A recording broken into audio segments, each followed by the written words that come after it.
boy, do I have a story for you guys.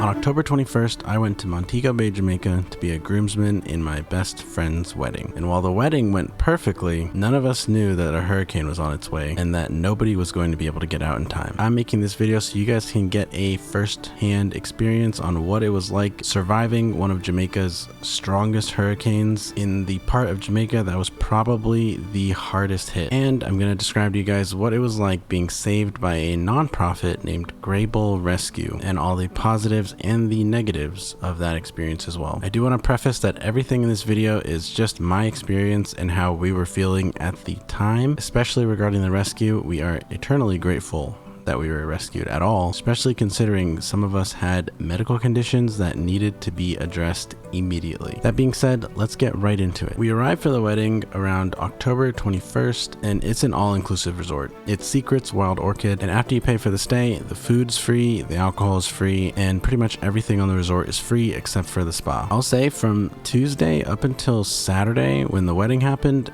everything was just perfectly normal and a great resort experience. People were partying, drinking, having fun, and it was just a great time. But little did we know, the tropical storm that everyone was talking about was slowly brewing into one of the strongest hurricanes in Jamaica's history. This storm was doing some really weird stuff.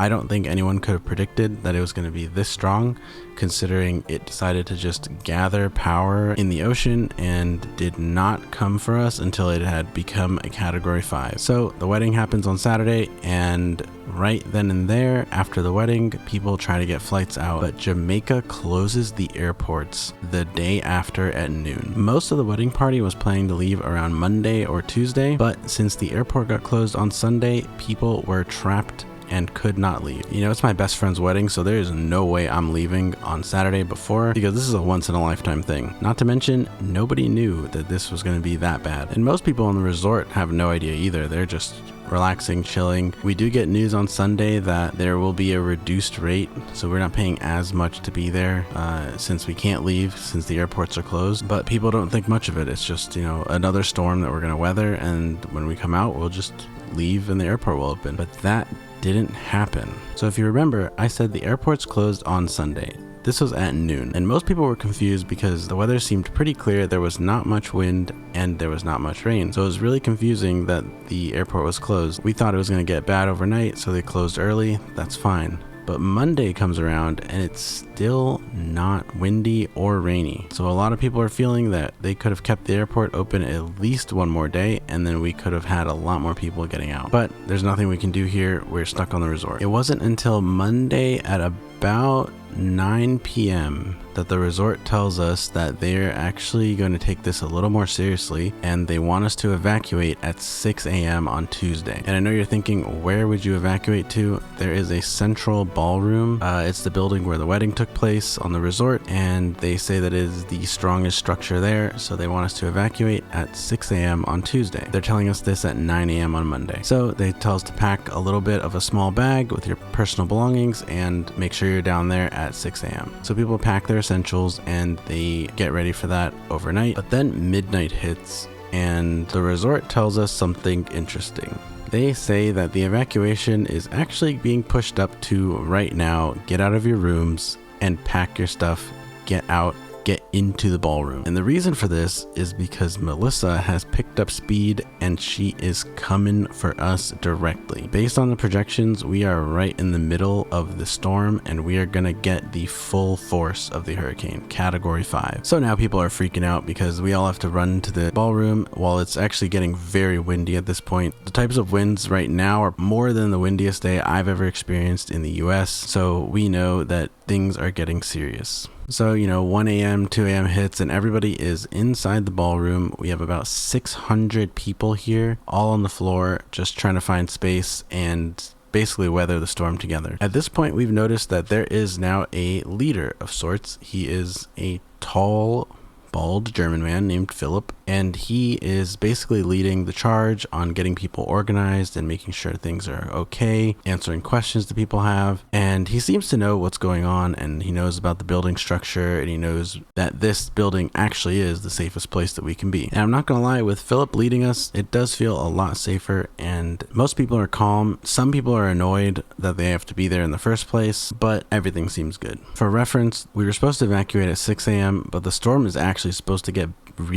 it's supposed to really start getting bad around 10 a.m. So I can see exactly why we early evacuated. Some of our friends were even saying, why are we not evacuating right now? If they're saying 6 a.m., the winds are going to start picking up. It's just going to be harder to get people into the ballroom. Either way, people sleep overnight and they wake up probably around like 8 a.m., maybe a little earlier, depending on who you are. And that's when the storm is really starting to pick up. And you can see some video of it. That storm is really going. And at this point, we are hearing all sorts of noises all around us. And mind you, the storm isn't even going to hit its peak until about 3 p.m. So we have about 6 hours of weathering really strong winds, and the sounds outside are crazy. They tried to play a movie to drown out the sounds, but honestly, it wasn't working that well. You could still hear things banging outside, and you can hear the winds, and just so much was happening. People did a generally good job of staying calm until the front door of the ballroom broke open, and this is after they've already boarded it up with wood and they've tried to keep everything intact. Something must have pushed into it or crashed into it and caused it to break. But this is when people start elevating their nervousness a little bit, because a lot of people were nearby that doorway, because there's beds everywhere in this place. It's not just the main ballroom. They got people in the hallway, people near the bathrooms, like there are beds everywhere. So understandably, a lot of those people got really freaked out that happened, but honestly, we were in a good spot because we were in a safe building, supposedly, and things were supposed to be going smoothly. And then we slowly get to the peak of the storm around 3 p.m. on Tuesday. That is when the event happens. So a small hole in the ceiling occurs, and you can see a little square of light. It seems like it's like a panel or something, so it's not really that worrying that it kind of went away. Maybe it just flew away. We're not really comprehending what the structure of the roof looks like, but that panel being gone, it's scary, but it's nothing like dangerous. It's a really small hole, and it's just creating a lot of noise, and you can see a little bit of rain coming through. But this does get people standing up and getting their shoes on and getting prepared, because it's a really scary situation. And suddenly things get even louder while we're in there, and you're just seeing really loud bangs, and people are starting to scream. And it's at this point that people start praying really loudly, and to be honest, we couldn't hear a thing.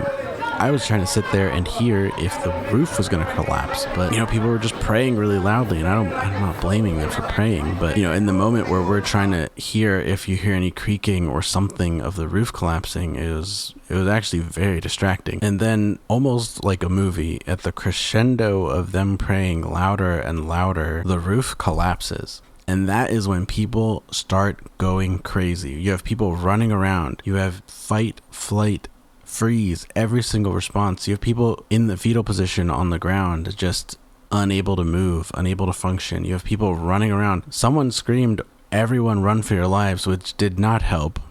I'll tell you that. Philip was trying his best, our German leader, was trying his best to get people calm and said, do not worry, this is not a problem, because truthfully, the roof collapsing, it was not a stone roof or anything like that. It was just really wet drywall. Granted, the shingles on the roof had already been torn off. The only thing you saw when you looked up was the metal framing structure of the roof. You did not see any shingles left. But when that drywall fell, and some people got a lot on them, I only got a little bit on me. You can actually see me in the roof video. I just popped my head up because I was packing up my Switch.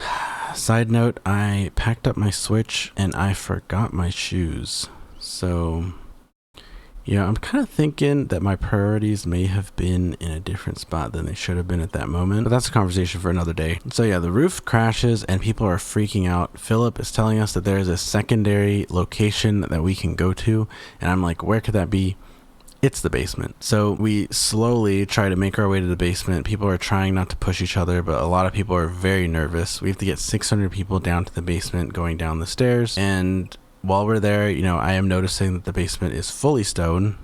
Awesome. Even the roof is stone of the basement, so it does feel very safe.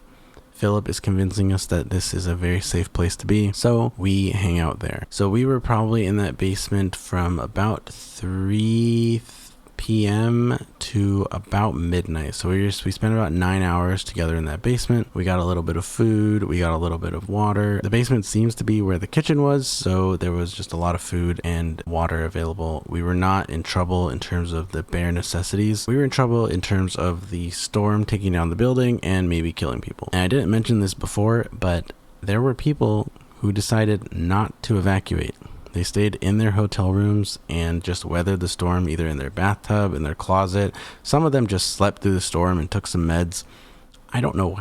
It's definitely a decision, right? If you think that maybe you're safer in the hotel room, then you can just stay there. And they can't force people to leave a room. Like, they're not going to like take people and forcibly take them out of the room. But yeah, they lived throughout this entire resort, a Category 5 hurricane directly hitting the resort. Nobody died. That makes no sense whatsoever, and I'm just not sure how that happened. It must have been just great planning from Philip, getting everybody together, making sure no one was traveling at the worst possible time, which would have been when the wind started picking up. No one was outside, nobody left their room. Everyone got the memo that this is a hurricane, hunker down and make sure that you're safe. Because when that roof fell down, anything could have come down. There could have been metal shards, there could have been pieces of gutter, there could have been anything that fell on people and potentially killed someone. But it didn't happen. So that is the number one blessing that happened on this entire thing, is that nobody died. Well, anyway, midnight rolls around and we've successfully weathered the hurricane. At some point after the storm hits, I think around like 6 p.m. or so, 3 hours after we were down there, Philip lets us know as a whole that the worst of the storm is over and that from here on out we are going to have a good old time, because it's only going to get less windy, less rainy, and the hurricane's passing through. Everyone is very relieved at this point, and now we're just waiting until we can go out and go back and see what our rooms look like. Time passes, it's midnight, and most people are going back to their rooms or they're back in their rooms. Some rooms are destroyed, some rooms are honestly untouched. I don't know how that happened, just hurricane things. But the people whose rooms were destroyed, they got moved to other rooms. All was good. So everyone just goes to bed, and we're kind of just waiting until daylight so we can see exactly what the destruction is. And now it is Wednesday, the day after the hurricane hit. So we take a look at the damages, and they are pretty bad. Everything is destroyed. There's not really anything that survived the storm necessarily, except for our hotel rooms and a couple like stone buildings that were there. But needless to say, we are finally grasping just how bad this hurricane was. I think for a lot of people, this is when it sinks in that the entire country has probably been destroyed, and the chances that the airport stays closed for a long time are pretty high. Some people have service, so they're checking videos on how bad the airport is, and it is pretty bad, probably worse than the resort. And I think this is when people's anxieties on when they're going to get home start to kick in, especially for our family, because we're dealing with a growing medical emergency. My dad has diabetes, and he is pretty much out of insulin. Now, he did come to the trip with extras, but he only came with a couple extras in case things got delayed. He didn't really predict that there was going to be a hurricane and he was going to stay here for 3 times as long as he expected. Before that, he was already starting to ration it a little bit just in case, but we're getting to the point where, he's 67 years old and he is fasting for an entire 24 hours in order to regulate his blood sugar, and then taking walks after he eats like 3 M&Ms just so his blood sugar doesn't spike to a dangerous level. So throughout this entire thing, that's probably what I'm the most worried about, and it's why we tried our best to try to get any flights out. We even considered going to Kingston ourselves, even though we don't know what the roads look like in the country or whether there's even a possibility to drive all the way over there, because it's 3 hours away and it would be through a hurricane-torn country. And if you look at Jamaica on the map, it is not that large, and the hurricane basically swept over the entire thing. So the current situation is that we're being fed just fine. My dad's not eating because he needs to preserve his blood sugar, and he's basically freelancing it. I don't know how he's doing it, but he's managing, and so far things seem stable, but time is running out. And during this time, someone does set up Starlink, so we do get a little bit of service. People try to rebook a little bit here and there, but obviously this airport is destroyed, so everything keeps getting canceled, and overall people are just getting very frustrated. And that's how we get to the second part of this story, when Greybull Rescue comes to save us. a little bit of context that I forgot to mention. During the roof collapse, one of our friends, Brenda, posted an Instagram video. I don't know how she managed to do that. Maybe she has service. But she posted a video of the roof collapse, and there was a lot of media coverage. People were asking her if they can use the footage.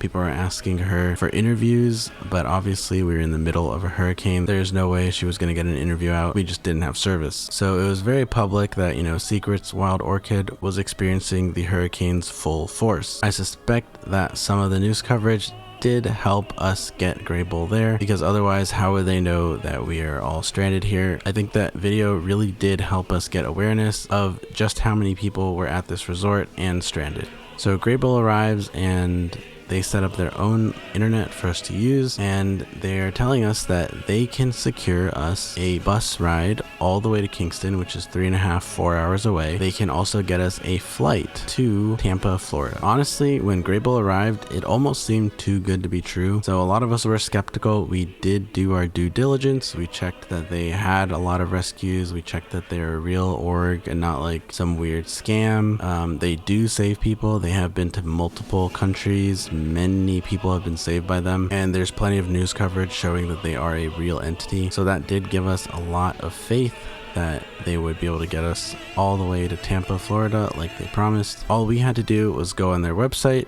With they had their internet, and we had to register our passport, our IDs, and everything, and we signed up to be saved. And Greybull is founded by this guy, Brian Stern. I'll put him up on the screen so you can see him. He was actually there. I'm surprised because when you see a nonprofit and a founder, like, you don't expect them to actually be there on the ground helping people.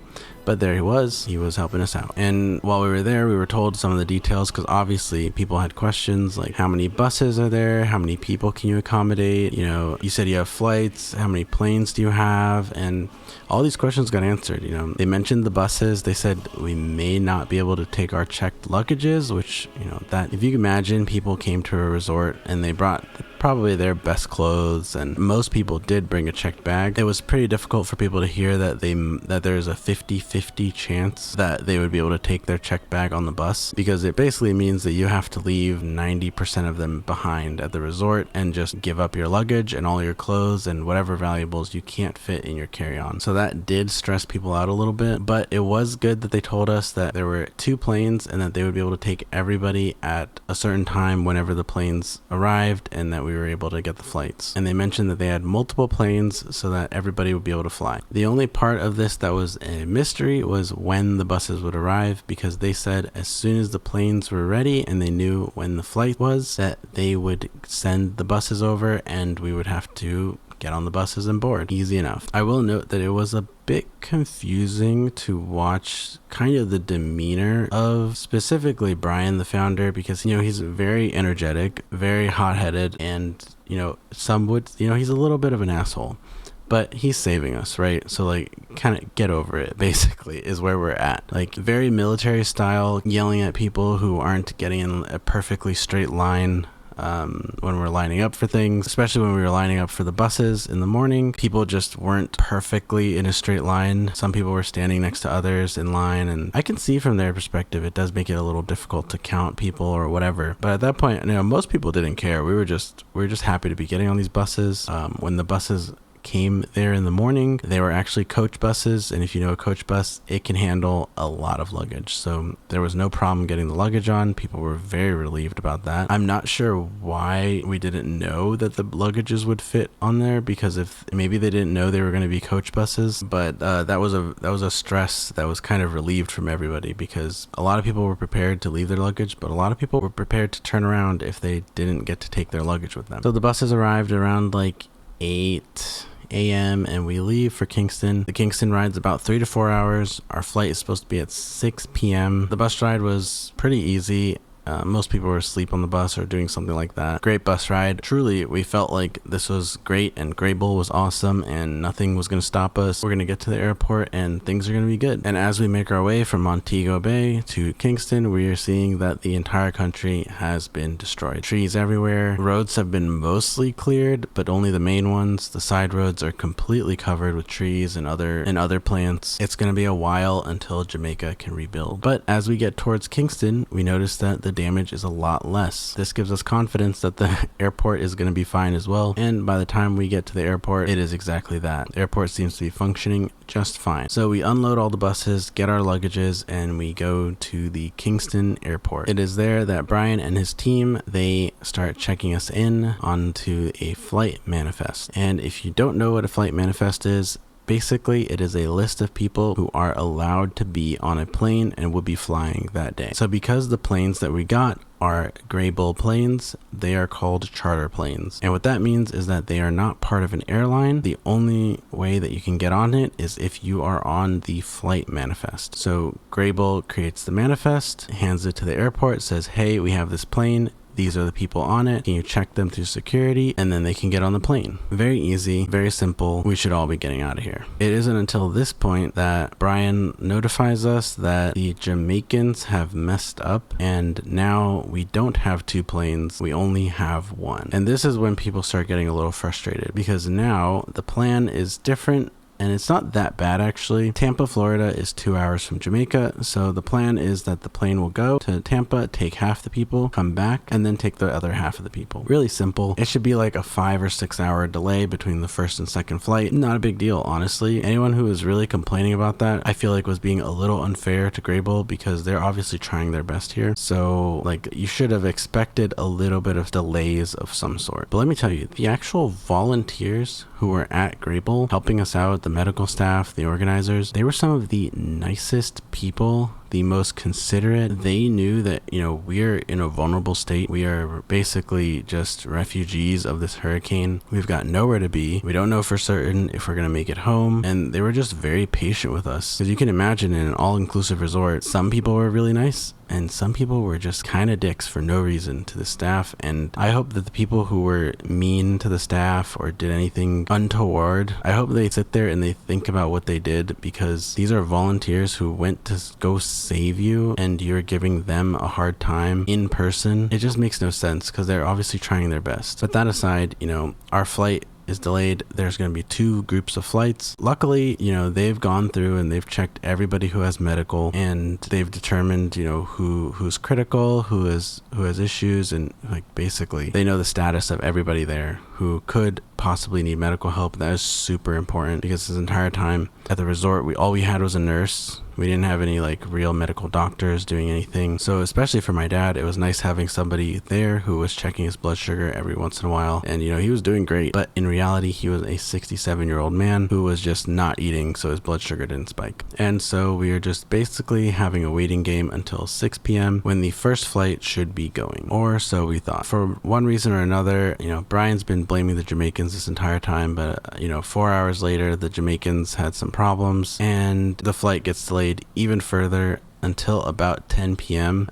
I think part of the problem also was that some people took the bus to Kingston Airport and they booked their own flights and tried to get out of Kingston without going to Tampa. With Greybull, that kind of messed with the manifest. So there ended up being extra slots available on flight 1 for people to take. At that point, Greybull, they did let my dad on flight 1 and my mom because the medic told me that my dad was probably the person he was worried about the most because he was fully out of insulin and he was basically just trying his best to keep his blood sugar at a stable point. And I'm eternally grateful for Greybull, but I will say it was really confusing for me at that time to wonder why they didn't put my dad on flight 1 in the first place, and why we had to basically hope that a slot opened up on flight 1, because there were people on flight 1 who didn't have any medical problems, and there were people on flight 2 who recently had heart attacks, stints in their hearts from those heart attacks, and they didn't go on flight 1. And I'm not sure exactly how the manifests were made and how they chose the people who go on flight 1, but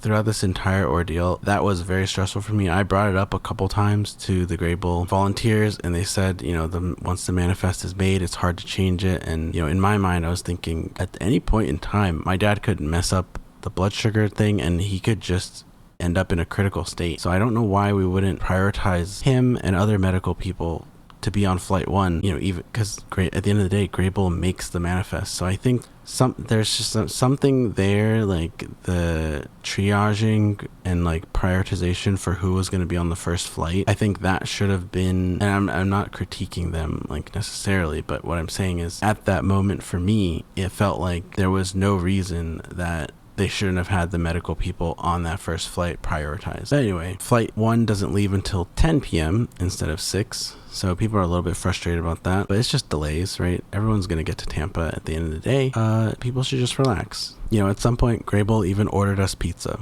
And that's a lot of pizza, you know, for however many people there were, close to 300. That's a lot of pizza to have. Some people got 1 slice, some people got 2. It's whatever. The important part is that flight 1 left at 10 p.m. They got to Tampa at 12 p.m. or midnight, and everything was good. Personally, I was relieved. My dad's in America. He can get insulin, and they can just go about their day. We were still stuck there waiting for flight 2. Flight 2 was supposed to come back around like 3 a.m. or 4, depending on like refueling. So we were just also waiting. We finally got through security, and people were just prepared to wake up around like 3 a.m. and just be ready for the flight, or so we thought. So 3 a.m. rolls around. We're not really getting much info, but we're just patiently waiting by the gate. 4 a.m. rolls around, and now we have a problem because we're starting to get more information on why the flights are delayed from the other side. We're also seeing certain things on the news at this point. And I forgot to mention that as soon as we got to Kingston Airport and everyone got checked in and got added to the manifest, that's when Brian asked everybody, hey, who likes Fox News here? And we had no idea what this question was about, but he basically notified us that Fox News was going to do an interview with them. So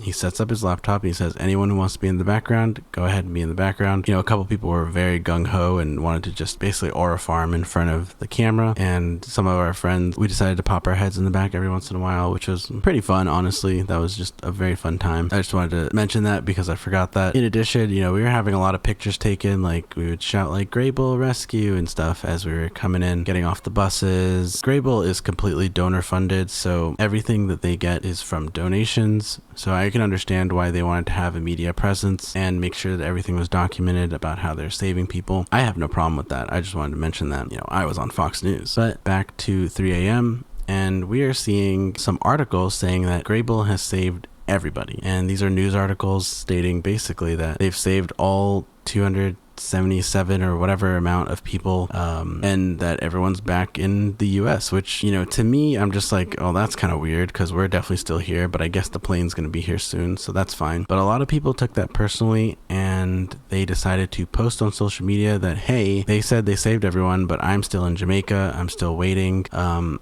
not sure exactly everything that people were saying on social media, but I know that people were complaining basically, hey, we're not saved, so I don't know what this is all about.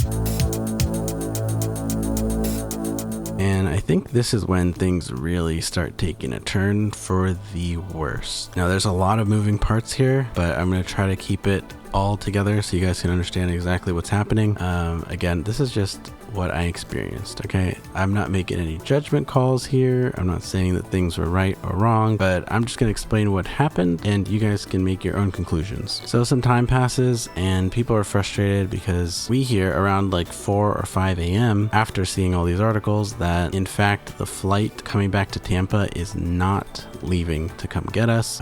Basically what happened is that the pilots ran out of time. So as a pilot, you have a certain amount of time that you're allowed to fly, and then you have to take a mandatory break. So basically what happened is the pilot flying to Tampa hit that mandatory break, so he had to rest for a certain amount of hours. What that means for us basically is that we are going to have another 8 or 9 hours where the pilot was not allowed to fly, and then once he did that, he could do his flight checks and then get on over and come pick us up. So this is when people start getting very frustrated because now they feel like Greybull lied to them or something. I'm not sure when they knew that the flight wasn't coming back, but I think people were, at least in the airport, were thinking that they knew this a lot earlier and they didn't tell us on purpose. I'm not going to speculate on whether they knew earlier or not, but I will say that, you know, our situation is that now we are here for another basically 12 hours until the flight will probably be here to pick us up. So people fall asleep, people do whatever, and this is when Brian Stern, the founder of Greybull, he decides to make a WhatsApp group for us in order to give us up-to-date info on what's happening with the flight and give us updates, which is very appreciated. Up until this point, we've been asking the volunteers and they'd give us the information they know, and then we would run with it. And honestly, that system kind of worked, but it was nice to have something on our phones so that people didn't have to be like physically there to get information, until it wasn't, because at some point the social media team alerts Brian that there are a lot of people on social media making negative comments. Basically things like, hey, we're not saved, Greybull is lying, we're still in Jamaica, we're still in Kingston. And they're just like, a lot of people are unhappy that, you know, we came there thinking that there were 2 planes, but then now there's 1 plane. People are unhappy that the pilots ran out of time and it seemed like they didn't tell us when they knew, so people were just in the dark. I'll say this right now because I know at least a couple Instagram comments were deleted by Greybull. People were saying negative things. Some people I knew, some people were friends and family who are also chiming in, hey, we still have people in Kingston. You gotta save them, please. Don't leave them in the airport. But on top of this, there were people who, you know, once you get your comment deleted, you're like, well, okay, I'll make my own post. So that's what people were doing. They were posting on Facebook and other places, tagging Fox News and other places that, hey, Greybull's lying, they're not rescuing everybody. And that created such a problem for us, because once Brian got a hold of that and he noticed that, he put us all in a WhatsApp group meeting and we had a Zoom call about it. And I'm not gonna lie, for me personally, from my perspective, this was a very scary Zoom call, because we were told by Brian that certain people were making these negative posts. And so he starts going through some of the posts and he starts naming names of people, especially people who were adding like Fox News and the more radical negative comments. He was going through their names one by one and he was saying that they're off the manifest, which means they're not going to be able to go home and that they're just, you know, you're stuck in Kingston. Tough luck, basically, is what's going to happen to those people.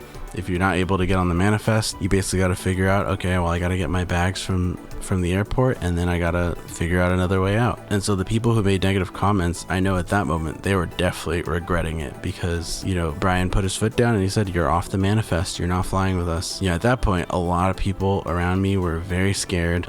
People were basically trying to do damage control as much as they could. I could definitely hear people around me panicking. A lot of people were going silent. A lot of people were fidgeting, because at that point people felt like, okay, we're in danger of not making it home now, and we can't go back to the resort because the resort won't accept people back, and we're stuck in Kingston, which is 4 hours away. And so people start trying to be positive in the chat with Brian and trying to get him to calm down and basically undo this. They're saying like, hey, we don't have to do all this, like, let's all just get home. And from my perspective, things were starting to take a turn for the worse, because Brian mentioned in one way or another that the flight might be completely canceled, because donors were messaging him that they're seeing these negative comments, and that, you know, once the funding gets cut, like the flight can't go. So basically we're in a situation, from our perspective, we had to post positive things on Instagram, positive comments, posts, try to at Fox News ourselves, CNN, anything we could do in order to basically appease Brian, in order so that like the donors don't get mad and defund the flight that we were about to go on. Because he mentioned that, you know, the flight might be canceled because of this donor stuff, and we're just in a situation where we're either going to post these positive comments as a group and get things positive again, or we're not leaving Jamaica and we're actually going to be stranded. So we start our glazing technique, and everybody just starts saying positive things in the WhatsApp chat. Everyone starts going on social media telling I told everybody I knew, please say some positive things about Greybull, because I don't know if we're gonna make it home if we don't do this. And, you know, some people thought I was joking, and they thought, okay, this is a joke. But then, you know, I'm posting Instagram comments being very positive, putting emotes, doing all this stuff, just trying to, at least from my perspective, calm Brian down so that we would be able to get a flight and nothing drastic would happen to the rest of us, because most of us weren't posting anything at all, positive or negative, about Greybull. We were just patiently waiting for the flight. But yeah, it actually worked, because after all these positive comments that we posted, I can say either it worked or it was always gonna work. We had another WhatsApp Zoom meeting with Brian, and he said that he was very happy and that he started giving us updates about the plane, and that it would be there around 3 p.m. or 4 p.m., something like that. And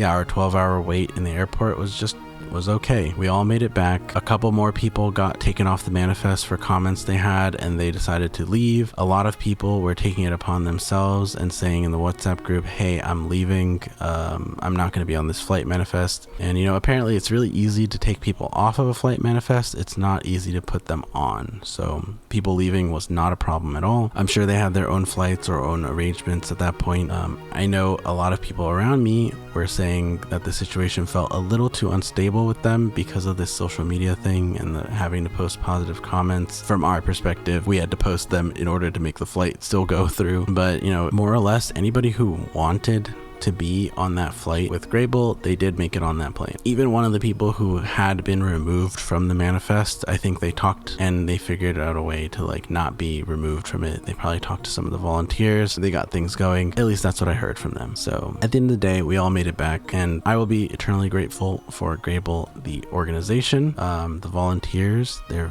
very just incredible people. They got my dad out on flight 1, even though he wasn't originally on there, and it was kind of lucky that he was able to get on that first flight in the first place. I will still be eternally grateful for that. Everything at the end of the day did work out. And even though from what I was seeing there, Brian was being a little bit rude to people and that whole social media thing was pretty interesting, I will say that at the end of the day, we made it back, and that is what counts. And that is the entire story from front to back, from the hurricane all the way to the Greybull Rescue. If you guys have any questions or comments or just want to ask me another thing about my experience, go ahead in the comments, like the video if you like the story, if you made it this far. It's gonna be a long video, and subscribe if you want to see more content not like this. I don't think I'll be in any more hurricanes, but I do like to do storytelling in general. And if you like video games, go ahead and subscribe. Again, thank you, Greybull, for saving us all, and I will see you guys next time.